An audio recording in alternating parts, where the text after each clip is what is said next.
സദ്യയിലൊക്കെ കാണാറുള്ള വടോപ്പുളി അച്ചാറിൻ്റെ റെസിപ്പി നോക്കിയാലോ. വടോപ്പുളി കറിനാരകം അങ്ങനെ ഓരോ സ്ഥലത്ത് ഓരോ പേരാണെന്നാണ് തോന്നുന്നത്.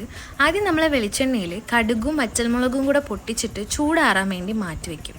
ഈ നേരം കൊണ്ട് വടോപ്പുളി നാരങ്ങ നമുക്ക് കുരു മാറ്റി പുറത്തെ ആ ഒരു കളറുള്ള തൊലിയും കൂടെ നമ്മൾ ചെത്തി കളഞ്ഞിട്ട് നന്നായിട്ട് ചെറുതായിട്ട് അരിഞ്ഞെടുക്കുക. അതിലേക്ക് പാകത്തിന് പച്ചമുളകും കറിവേപ്പിലയും കൂടെ ചെറുതായിട്ട് അരിഞ്ഞ് ചേർത്ത് പാകത്തിന് ഉപ്പ്, എരിവിൻ്റെ പാകമനുസരിച്ച് ആവശ്യത്തിന് മുളക് പൊടി, മഞ്ഞൾപ്പൊടി, കായപ്പൊടി, ഉലുവ ചെറുതായിട്ടൊന്ന് റോസ്റ്റ് ചെയ്ത് പൊടിച്ചെടുത്ത ഉലുവപ്പൊടി പിന്നെ ചേർത്ത് നന്നായിട്ട് മിക്സ് ചെയ്ത് കൊടുക്കുക.